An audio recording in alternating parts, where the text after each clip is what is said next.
Hi friends, ನಾವಿವತ್ತು ತಾಯಿ ಚಾಮುಂಡೇಶ್ವರಿಯ ಸಹೋದರಿ ಎಂದು ನಂಬಿರುವಂತಹ ಚಿಕ್ಕದೇವಮ್ಮನ ಬೆಟ್ಟದಲ್ಲಿದ್ದೇವೆ. ಚಿಕ್ಕದೇವಮ್ಮನ ಬೆಟ್ಟ ಎಲ್ಲಿದೆ ಮತ್ತು ಹೇಗಿದೆ ಎಂಬುದರ ಒಂದಷ್ಟು ಮಾಹಿತಿಯನ್ನ ಈ ವಿಡಿಯೋದಲ್ಲಿ ತಿಳಿಯೋಣ. ಬನ್ನಿ friends. Subscribe to my channel. ಮೈಸೂರಿನಿಂದ 54 ಕಿಲೋಮೀಟರ್, ಸರಗೂರಿನಿಂದ 14 ಕಿಲೋಮೀಟರ್ ಇರುವ ಚಿಕ್ಕದೇವಮ್ಮನ ಬೆಟ್ಟವು ಸರಗೂರು ತಾಲೂಕಿನ ಕುಂದೂರು ಗ್ರಾಮದಲ್ಲಿದೆ. ಈ ಬೆಟ್ಟವು ಮೈಸೂರಿನ ಬಳಿ ಇರುವ ಜನಪ್ರಿಯ ಯಾತ್ರಾ ಸ್ಥಳಗಳಲ್ಲಿ ಒಂದಾಗಿದೆ. ಬೆಟ್ಟದ ಮೇಲೆ ಒಂದು ದೇವಾಲಯವಿದ್ದು ಚಿಕ್ಕದೇವಮ್ಮ ಹೆಸರಿನಿಂದ ಕರೆಯುತ್ತಾರೆ. ಈ ದೇವರನ್ನು ಚಾಮುಂಡೇಶ್ವರಿಯ ಸಹೋದರಿ ಎಂದು ನಂಬಲಾಗಿದೆ.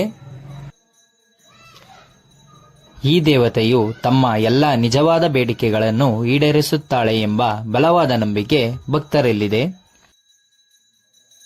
ಬೆಟ್ಟದ ಸುತ್ತಮುತ್ತಲೂ ಹಳ್ಳಿಗಳು, ನುಗು ಜಲಾಶಯ ಹಾಗೂ ಅರಣ್ಯ ಸಂಪತ್ತನ್ನು ಕಾಣಬಹುದಾಗಿದೆ. ಈ ಬೆಟ್ಟವು ಅರಣ್ಯದಿಂದ ಕೂಡಿದ್ದು ಅಲ್ಲಲ್ಲಿ ನವಿಲು, ಆನೆ, ಜಿಂಕೆ, ಇತರ ಪ್ರಾಣಿಗಳನ್ನು ನೋಡಬಹುದಾಗಿದೆ. ಈ ಬೆಟ್ಟದಲ್ಲಿ ಅನೇಕ ಏರ್ಫಿನ್ ತಿರುಹುಗಳಿದ್ದು ಬೆಟ್ಟದ ಮೇಲಿನ ಪ್ರಯಾಣವು ಅದ್ಭುತ ಅನುಭವವನ್ನು ನೀಡುತ್ತದೆ. ಬೆಟ್ಟದ ಮೇಲೆ ಬೆಳಗಿನ ಜಾವ ಹಿಮ ಬೀಳುವುದನ್ನು ನೋಡಲು ತುಂಬಾ ಸುಂದರವಾಗಿರುತ್ತದೆ. ಬೆಟ್ಟದ ರಸ್ತೆ ಸ್ಥಿತಿಯು ಅದ್ಭುತವಾಗಿದ್ದು 15 ನಿಮಿಷಗಳಲ್ಲಿ ಬೆಟ್ಟವನ್ನು ಏರಬಹುದಾಗಿದೆ. ಇದಿಷ್ಟು ಈ ವಿಡಿಯೋದ ಮಾಹಿತಿಯಾಗಿದೆ. ನಮ್ಮ ಮಾಹಿತಿಯು ನಿಮಗೆ ಇಷ್ಟವಾಗಿದ್ದರೆ ನಮ್ಮ ಚಾನಲ್ ಅನ್ನು ಸಬ್ಸ್ಕ್ರೈಬ್ ಮಾಡಿ, ಹಾಗೆ ಸಪೋರ್ಟ್ ಮಾಡಿ ಫ್ರೆಂಡ್ಸ್. Thank you.